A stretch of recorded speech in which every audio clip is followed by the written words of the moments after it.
Last time we spoke about Hitler's decision to go to war. As June 1941 approached, Hitler prepared for Operation Barbarossa, an audacious plan to invade the Soviet Union before decisively defeating Britain.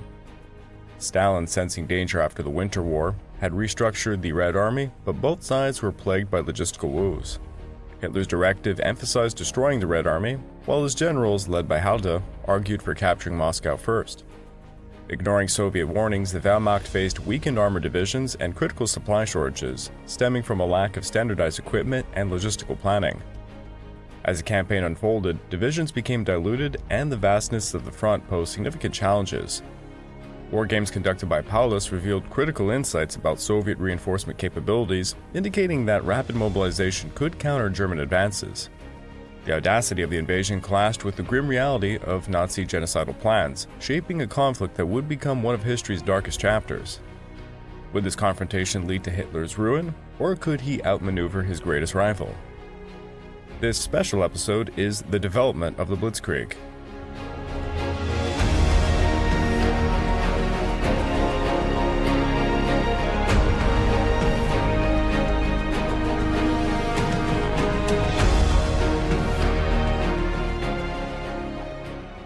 Well, hello there and welcome back to the Eastern Front Week by Week podcast, and I'm your dutiful host, Craig Watson.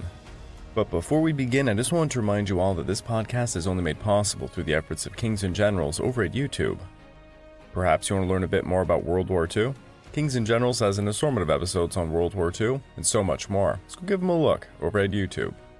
So please subscribe to Kings and Generals over at YouTube, and can also produce this content by checking out www.patreon.com/kingsandgenerals. And hey, don't forget about our sister podcasts over at the Pacific War Week by Week podcast and the Fall and Rise of China podcast, both written and narrated by me. And if after all that you're still hungry for some more history, why don't you check out my personal channel, the Pacific War channel found over at YouTube, and Echoes of War found on major podcast platforms.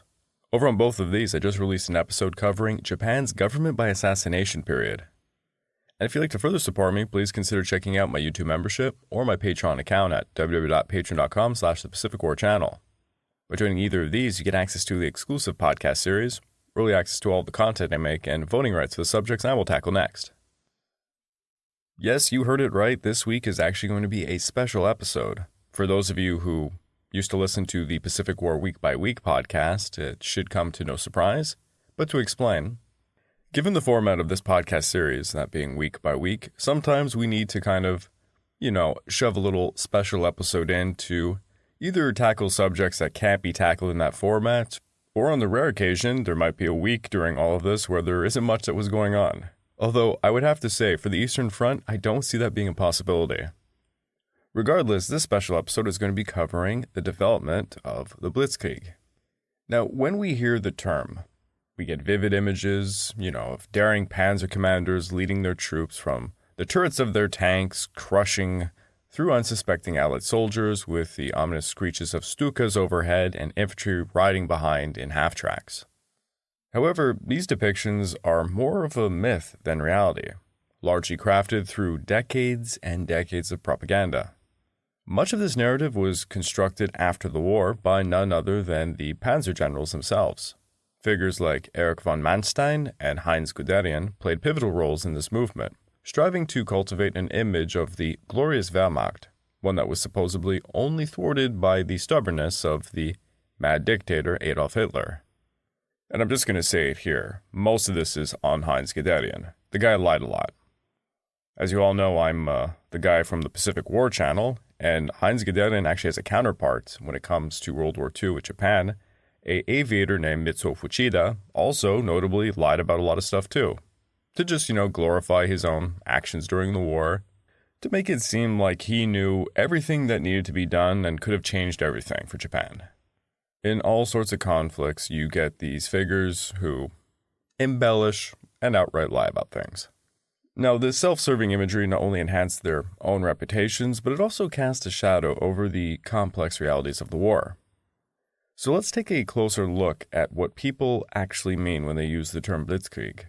Generally, it refers to German military operations conducted from 1939 to 1941. At its core, Blitzkrieg is often characterized by the speed and efficiency which these operations were executed, hence the term, which translates to lightning war. A prime example of this concept can be seen in the Battle for France in 1940. In that campaign, German forces dealt a staggering blow to the French and British armies in a matter of days, nearly knocking them out of the war. The initial phase of the Battle of France was nothing short of catastrophic, as the British Expeditionary Force, or BEF, and the French army were on the verge of annihilation. However, it's crucial to note that this rapid offensive did not mark the end of hostilities in France. In fact, serious fighting continued for another 3 weeks following the evacuation of Dunkirk. While the Battle of France concluded relatively quickly, around 6 weeks in total, the German tactics were not as decisive as they were portrayed. For comparison, let's look back at the Schlieffen Plan of 1914, which reached its climax in front of Paris within 4 weeks. The Schlieffen Plan was Germany's military strategy in the early 20th century, designed to avoid a two-front war against France in the west and Russia in the east. Conceived by General Count Alfred von Schlieffen in 1905, the plan aimed for a rapid German victory over France by invading through neutral Belgium and encircling Paris from the north.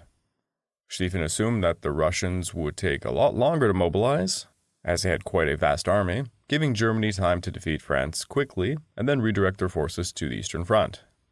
The plan relied heavily on speed, coordination, and violating Belgian neutrality, bringing Britain into the war when Germany invaded Belgium in August of 1914.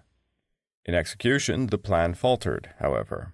The right wing of the German army, intended to sweep through Belgium and northern France, was weakened to reinforce the left, slowing momentum. Belgium's resistance, logistical problems, and the unexpectedly fast Russian mobilization forced Germany to divert troops eastward earlier than planned. By September of 1914, German forces were halted at the First Battle of the Marne. The Germans were bogged down at the Battle of the Marne in early September of 1914 due to a combination of strategic miscalculations, logistical issues, and effective Allied resistance. The German army, following the Schlieffen Plan, had advanced rapidly through Belgium and northern France, aiming to encircle Paris and force a quick French surrender. However, the rapid advance, stretching their supply lines quite thin, left the troops exhausted and short on food, ammunition, and reinforcements. Crucially, German command weakened the right flank, the part of the army responsible for encircling Paris, to reinforce other sectors, undermining the original plan. As German armies moved south of the Marne River, a significant gap opened between the First and Second Armies. Allied forces, particularly the French under General Joffre and the British Expeditionary Force, identified and exploited this vulnerability. The French famously used Parisian taxis to rush reinforcements to the front. It's a hell of a thing to see on YouTube, by the way. There is footage of this.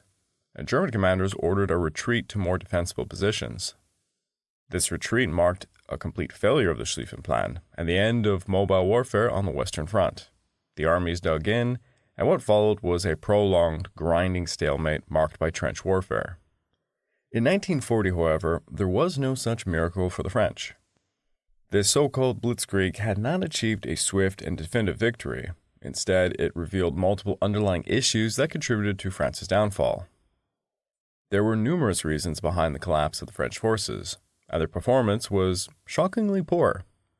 Yet in the aftermath of the defeat, very few in the Allied world were willing to confront the uncomfortable truth that the failures of France and Britain played a significant role in the unexpected outcome.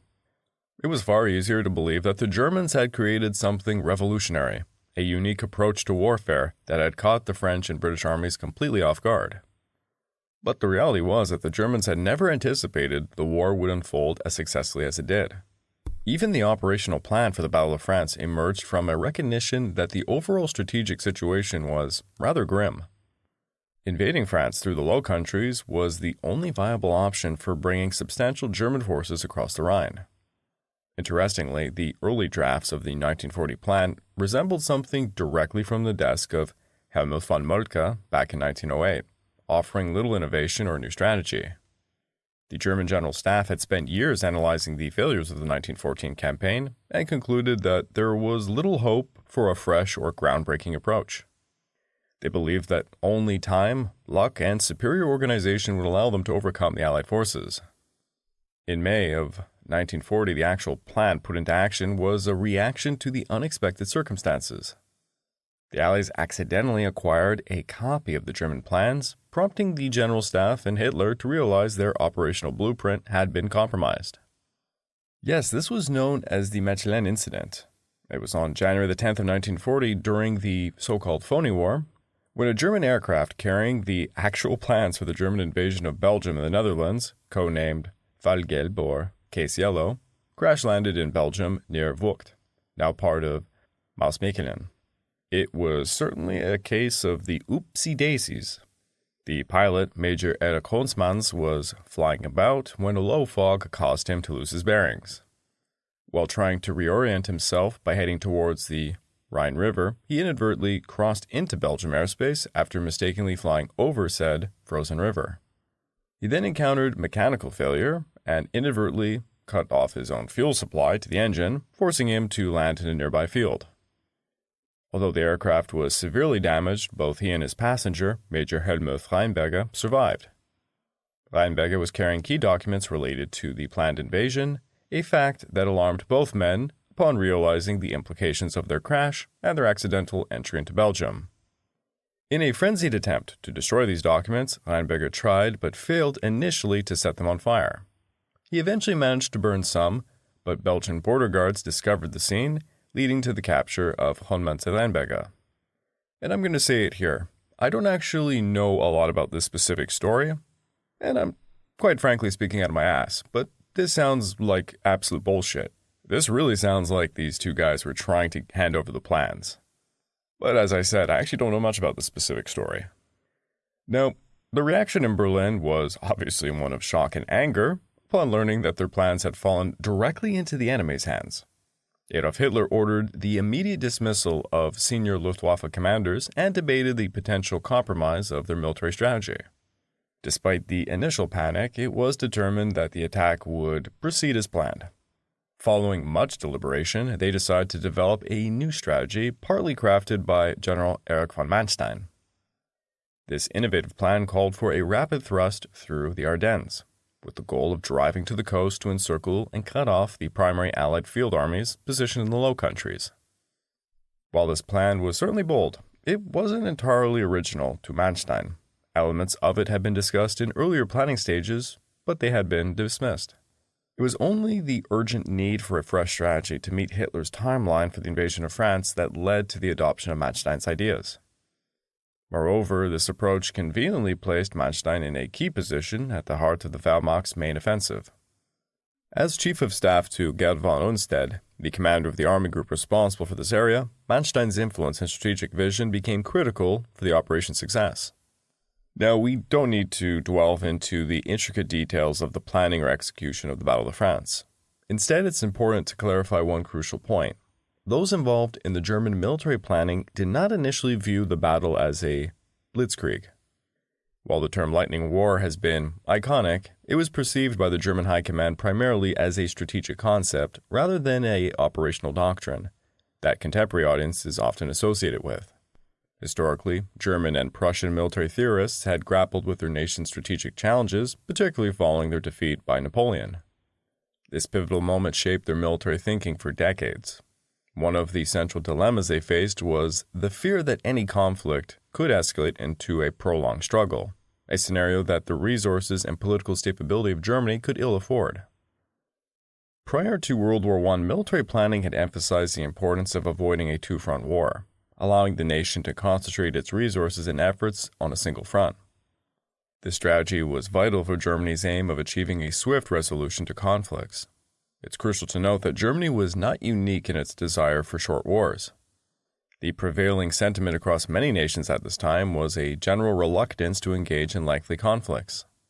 The concept of a short war was a common thread in strategic planning, and it would be misleading to suggest that Germany's approach was radically different from any of its contemporaries. Understanding this context, we can see that the Blitzkrieg was not strictly a doctrine of operations nor a specific set of tactical maneuvers. For the Valmact in 1940, it represented more of an abstract idea, loosely connected to long-standing principles of German strategic thought that had been evolving since 1871. The concept would later manifest into a unique combination of speed, surprise, and coordinated assaults, but its origins lay in a broader strategic mindset that prioritized quick and decisive victories over drawn-out warfare. If Blitzkrieg wasn't the driving force behind Germany's remarkable victory over France and Britain in 1940, what accounted for this stunning achievement? Well, it was luck. Yeah, it was just luck. Reflecting on the campaign, General Heinz Guderian mused that their success felt like, quote, almost a miracle. A combination of fortune, circumstances, and a series of critical missteps by the Allies played a fundamental role in the outcome. The Allies' mistakes were compounded by their poor communication, between the British Expeditionary Force and the French Army, which ultimately allowed the Germans the crucial time they needed to execute their decisive maneuvers. This became especially evident following the breakthrough across the Meuse River, where the Germans seized the initiative. As the situation unfolded, the Allies consistently faltered in their response. In France, the political landscape was rapidly deteriorating, leading to significant confusion. The day that the Germans launched their invasion, Sir Winston Churchill replaced Neville Chamberlain as Prime Minister, which added another layer of instability during the critical moment. Meanwhile, the French military command experienced turbulence as well, with changes in the army leadership occurring at the height of the campaign. Debates over British support in the field intensified, and inadequate reserves were deployed in piecemeal fashion. Incompetent military leadership, poor communication, and muddled political directives all significantly contributed to the success of the German campaign. Yet despite their many advantages, the level of success that Valmact achieved was unexpected, even for their own generals. Hitler and his advisors expressed concerns that their forces were becoming overextended and could be vulnerable to counterattacks from the Allies. Ultimately, it was a combination of luck and these various other factors I mentioned that shielded the Germans from facing the consequences of potentially overreaching in their capabilities. The tactics employed in World War II were fundamentally shaped by the experiences and lessons learned during the First World War. This was very true for every army around the globe at the time. Each nation emerged from World War I with a unique understanding of warfare, shaped by their specific experiences and challenges. However, a few key insights were universally recognized. Firstly, it became evident that armor, infantry, artillery, and reconnaissance units needed to operate in harmony. Thus, the concept of combined arms was not merely a theoretical idea. It was increasingly understood as a vital necessity for effective military operations. Effective coordination amongst these branches was crucial for overcoming the complexities of modern warfare. Secondly, by 1939, there was widespread consensus that aerial power would play a critical role in the battlefield. The question was no longer whether to incorporate air support into military strategies, but rather how best to integrate these elements to maximize their effectiveness. Military planners and political leaders debated strategies for employing combined arms, seeking the most effective methods for coordination and execution. This evolving understanding led to innovative doctrines that emphasized speed, flexibility, and the importance of communication amongst different branches of the military. Countries began experimenting with various formations and tactics, ultimately paving the way for revolutionary approaches to warfare that would be realized during the conflict. The French military recognized that their overarching strategy needed to emphasize the use of combined arms in continuous defensive lines. To achieve this, they implemented infantry tank teams that operated at the pace of infantry, prioritizing reliability over speed. While this approach limited the rapid mobility of their forces, it was designed to ensure that the coordination and effectiveness of their armored units were maintained alongside their infantry counterparts. In 1940, French tanks were amongst some of the best in the world, significantly outclassing their German counterparts in terms of armor and armaments. However, substantial flaws were embedded within their tactical framework concerning their continuous defensive lines. French military leaders had not been trained to deploy their units in aggressive, independent assaults, as such maneuvers might disturb the carefully controlled lines determined by higher command. The rigidity hindered their operational flexibility and responsiveness. Moreover, difficulties in equipment acquisition left many French tanks without radios, severely impacting their communication capabilities on the battlefield. This lack of effective communication further complicated coordination amongst combined armed teams, limiting their effectiveness in rapidly evolving combat situations. On the other hand, the British government believed that supporting the French on the continent necessitated a strong naval and air presence with limited ground forces. Consequently, the British Field Army was relatively small, consisting of troops that were better trained in colonial policing than in executing large-scale combined arms maneuvers alongside their French allies. Although the British fielded notable tanks, such as the Matilda, their focus was not on large maneuver elements. The insufficient scale and coordination of the French side meant that the British also did not prioritize the development of such capabilities. This strategic divide between the French and British forces contributed to the challenges both nations faced during the early stages of World War II, as they struggled to adapt their tactical approaches to the realities of modern warfare. The primary lessons the Germans gained from the brutal trench warfare of World War I was that maneuverability was paramount in modern combat. They recognized that the stagnation of movement had transformed the conflict into a horrific slugging match, resulting in millions of casualties. This static warfare, devoid of maneuver, had become an industrial exercise in destruction, one that Germany, due to its limited manpower and resources, could not sustain in the long run. The sheer weight of the combined British and French forces matched their own, and with the arrival of American troops, the prospect of victory slipped further and further out of reach. Throughout the war, the Germans had consistently outmaneuvered their Russian opponents, a strategy that allowed them to effectively manage their limited resources while achieving tactical successes on the Eastern Front. However, in the West, opportunities for these maneuvers had been severely curtailed, leading to stalemate and attrition. To counter this, Germany dedicated the interwar period to mastering the principles of combined arms warfare, focusing on how to create formations that could execute swift maneuvers and independent action.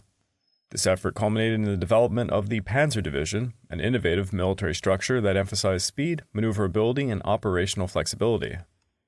The Panzer divisions were meticulously designed to facilitate rapid movement and to empower local commanders to make decisions on the battlefield without waiting for orders from the higher-ups. This decentralized command structure allowed for greater responsiveness and adaptability during combat operations. Over time, these divisions would evolve into Panzer Corps and Panzer armies, further enhancing the German military's ability to perform combined arms operations effectively. This focus on maneuverability warfare not only defined German tactics, but also set a new standard for military strategy in the years leading up to World War II. However, this strategic vision was far from perfect. Germany faced significant challenges in building a robust industrial base capable of mass equipping its armies with the advanced mechanized units envisioned in their plans. Germany took a very long time to initiate a full wartime economy during World War II, due to a mix of ideological, political, and strategic factors, all of which severely impacted production efficiency in the early years of the war. When the war began in 1939, Adolf Hitler deliberately avoided transitioning Germany into a total war economy. He wanted to maintain civilian morale and avoid the harsh sacrifices Germans had experienced during World War I, especially food shortages and labor conscription.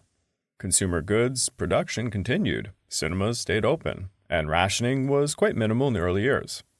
Hitler believed that a Blitzkrieg strategy would lead to a quick amount of victories and negate the need for total mobilization. This mindset was supported by Nazi ideology and bureaucracy. Hitler's government was quite fragmented, with various competing agencies like the Valmact, the SS, and different ministries, all vying for control. Economic planning was disorganized to say the least, with no centralized authority to oversee efficient industrial production. Industry leaders were left to make decisions based off of profit and political loyalty, rather than wartime necessity. Germany also did not fully utilize its available labor force. For ideological reasons, the Nazis were reluctant to employ women in the heavy industry as extensively as the allies of the Soviet Union were. Instead, they increasingly relied on forced labor from occupied countries, which was inefficient, underpaid, and poorly managed. By 1942, Germany had suffered major setbacks, especially on the Eastern Front, and Hitler realized that a more serious mobilization was needed. This is when Albert Speer was appointed Minister of Armaments and War Production. Speer introduced rationalization measures, streamlined production, reduced duplication, and centralized control of industry. Under his leadership, German armaments output significantly increased, even amidst intense Allied bombing. However, these improvements came far too late. The delays in shifting to a full war economy meant that Germany missed its chance to build overwhelming material superiority early in the conflict. Allied powers, especially the United States and the Soviet Union, vastly outproduced Germany by the mid-war years. U.S. industry operated at full capacity, and the USSR, despite massive losses, famously reorganized its economy by just getting behind the Urals for war-focused production. But for Germany, this resulted in unstable production lines, making it difficult to develop standardized equipment and maintain long-term acquisitions pipelines. Consequently, the German military resorted to quite a mixed approach. They developed a small number of elite mechanized divisions equipped to the highest standards with the latest technology. In contrast, additional infantry divisions were motorized to a certain degree, utilizing truck-drawn artillery, to enhance their mobility, while the majority of the army remained largely traditional in structure. These standard infantry units, reminiscent of their historical counterparts, carried their supplies on their backs and with the old horse-drawn wagons. As a result, the infantry of the Heer could only move at a pace consistent with the historical infantry tactics, approximately about 5 kilometers per hour, neither faster nor slower. This limitation proved to be significant as a shortcoming, particularly on the Eastern Front. The infantry struggled to keep pace with the rapidly advancing panzer divisions, leading to logistical nightmares. Frequently, the panzers and motorized infantry found themselves forced to pause in their advances, waiting for the slower-moving infantry to catch up and take up their positions. This situation undermined the very advantages in speed and maneuverability that the Germans had sought to create, disrupting the flow of the campaign and hindering effective combat operations. In essence, while the innovative structures like the panzer divisions were designed to revolutionize warfare, the failure to fully mechanize and equip their entire army would ultimately constrain Germany's tactical flexibility and responsiveness, especially in the vast theaters of the East. The doctrine governing the employment of panzer divisions in the German army is notably difficult to define. In a post-war interview, General Heinz Guderian's deputy, General Hermann Schwegenberg, asserted that there was no cohesive doctrine for employing panzer divisions throughout the conflict. This assertion has sparked endless debates across many forums, academic papers, and casual discussions, in cafes since the war concluded. However, taking Schwegenberg's claim at face value requires us to traverse generational and cultural divides in a manner that may prove unattainable. There is no universally accepted benchmark to ensure what we share is a common understanding, that is, of an absence of a doctrine. Unfortunately, no one can really ask him for clarification now, given he's been dead for like half a century. Therefore, we must base our analysis on common sense and the evidence available to us, much of which is in his writings. It is essential to consider the context in which these panzer divisions operated, though. While Schweppenberg may have perceived a lack of formal doctrine, various operational principles and methodologies were indeed developed and employed during the war. The German military did prioritize speed, flexibility, and combined arms operations, reflecting the lessons learned from both world wars. The effective use of panzer divisions often relied on initiative and adaptability of local commanders, who were empowered to make real-time decisions in response to the fluid nature of the battle. This decentralized command structure, although not a formal doctrine in the traditional sense, created a framework for coordination that was essential to the success of their armored units. Ultimately, while it may be tempting to view the absence of a formal doctrine as a weakness, it can also be interpreted as a strength, one that allowed for a responsiveness to the dynamic conditions of warfare. You have to critically assess the available evidence and acknowledge the complexities therein, recognizing that the execution of panzer operations was shaped as much by opportunistic innovation as by rigidly defined doctrines. And something that must be asked is, what is a doctrine? While there are many interpretations of the term, a concise definition from the United States Marine Corps encapsulates its essence. Doctrine is the fundamental principles, including tactics, techniques, and procedures by which forces guide their actions through training, education, and operations. Importantly, this definition does not necessitate the existence of a formal written document. Within this context, General Schweppenberg's assertions may hold validity if he was referring specifically to the absence of a documented doctrine outlining the principles of armored force employment. However, it is crucial to recognize that there existed common understandings amongst panzer commanders regarding their roles and responsibilities within the German army. Without these shared insights and precepts, chaos would have likely ensued, rendering cooperation and certain actions amongst their units nearly impossible. The absence of a formal document does not imply a lack of coherence in operational strategies. And on the contrary, the effectiveness of the panzer divisions was predicated on a fundamental commonality of purpose and approach. Commanders across the board shared an understanding of the strategic objectives and the methods necessary to achieve them, which facilitated coordination and the unity of effort in combat situations. This implicit doctrine, built upon shared experiences and lessons learned, allowed the German military to execute complex maneuvers effectively and adapt to dynamic conditions of warfare. Now, what we know about actual panzer doctrine can be corroborated through operational histories. The panzer divisions were regarded as self-contained mobile forces specifically tasked with breaking through enemy lines. After achieving this breakthrough, they were assigned various missions, the most common of which included cutting enemy lines of communication, disrupting retreats, and targeting logistics. During Operation Barbarossa, this doctrine was vividly illustrated in the battles of Minsk, Smolensk, and Kiev. Large independent panzer units were directed to penetrate Soviet lines and establish connections behind the enemy's main body. In this operational framework, infantry units were to advance behind the panzers, securing the lines of communication essential for sustaining the panzer forces. Once encirclement was achieved, efforts would shift to reducing the encircled pocket, a tactic known as a Kesselakt, or cauldron battle. This concept was historically rooted in the strategies of Field Marshal Helmuth von Moltke and later adapted by his successors, including those influenced by Schlieffen's principles. These encirclement battles involved infantry forces advancing from all sides into the pocket to reduce its size. Ultimately, the destruction of the encircled enemy forces would be achieved either through a decisive assault or the enemy surrender. However, the aforementioned slow pace of infantry movement often led to situations where panzer units found themselves bogged down in heavy fighting, unsuited to their capabilities, while waiting for the infantry to relieve them. Once the pocket was fully encircled and secured, or once relief was achieved, the panzers would continue their advance. These encirclement strategies were designed to operate on a massive scale, often targeting entire field armies and, in the case of Minsk and Kiev, large Soviet army groups. Yet the scale of these operations was not always consistent. Tensions frequently arose between Hitler and his generals regarding the aggressiveness of the panzer advances. Hitler often expressed concern that the field commanders were overextending themselves, advocating for more manageable encirclement operations. This was notably evident in France in 1940 when he ordered a pause in the panzer advance to allow the infantry time to catch up and secure the communication lines to Klee's panzer group. Similar disagreements occurred after the Battle of Minsk in 1941 when Hitler and Army Group Center's commander, Field Marshal Fedor von Bock, clashed over the size of future encirclement attempts. Surprisingly, in this instance, Hitler was unable to impose his strategy on the seasoned Field Marshal.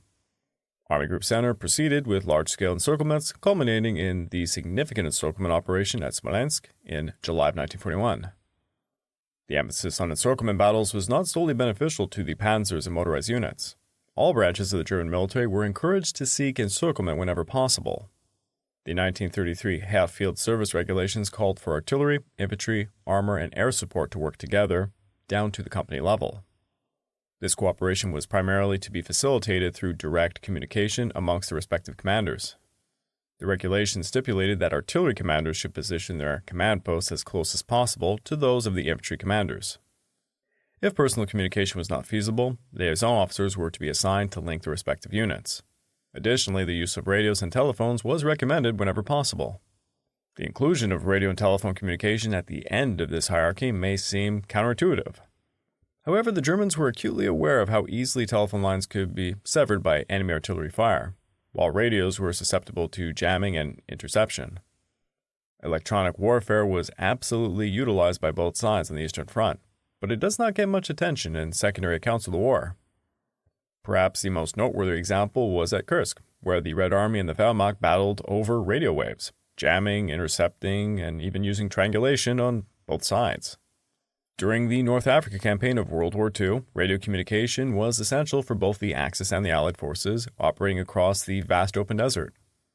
The terrain demanded mobile long-range radio systems, but this also made transmissions highly vulnerable to interception, jamming, and triangulation, tools that became critical in the evolving landscape of electronic warfare. Interception played a particularly important role. British intelligence units, especially the WWII service and those linked to Ultra at Bletchley Park, routinely intercepted German and Italian radio traffic. German forces often used open channels or weak encryption, allowing the British to gain valuable insights into Axis troop movements, supply lines, and battle plans. This specific intelligence edge was a major factor in key victories, such as at the Second Battle of El Alamein, where the Allied forces were able to preempt German strategies. And hey, if you want to learn more about that, you just go over to Echoes of War, and we have a 10-part series covering the entire North Africa campaign, as well as the Second Battle of El Alamein. Jamming techniques were also employed, though they were less refined in the later stages of the war. Both the British and Germans attempted to disrupt enemy communications by broadcasting on similar frequencies, particularly during major offensives or air-ground coordination efforts. However, the technology was still developing, and jamming sometimes interfered with friendly transmissions as well.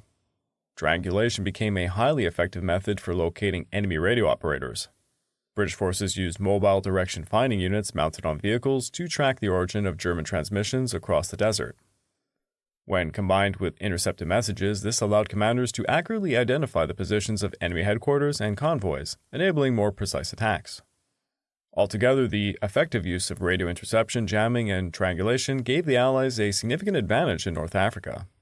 And again, if you haven't had a chance to check it out, me and my co-host Gaurav did a full 10-episode series on the North African campaign, so I highly recommend it over at Echoes of War. But needless to say, the Nazi regime utilized a lot of propaganda that contributed to the myths perpetuated by generals long after the war was concluded, taking, for example, the idealization of the clean Valmact. This romantic notion of advancing panzers emerged not only at the war's conclusion, but also started soon after the Germans captured Paris, which they viewed as a stepping stone towards imminent victory. The propaganda machinery of the Third Reich rapidly began producing films, news stories, and radio broadcasts that framed the Valmact's success in the West as inevitable as a result of German superiority. These narratives circulated widely within the army and across the conquered territories of Europe. The impact of this propaganda was immediate, with German officers who should have recognized the realities of warfare beginning to actually believe their own bullshit. Many perceived their operational successes in the so-called Blitzkrieg as evidence of unparalleled military brilliance.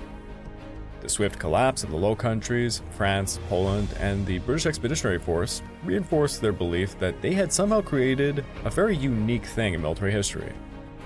However, this belief was fundamentally flawed. The Valmact of 1939 to 1940 capitalized on the unpreparedness of their enemies for a war of maneuver, leveraging superior training and communication capabilities to outflank their quite bewildered enemy.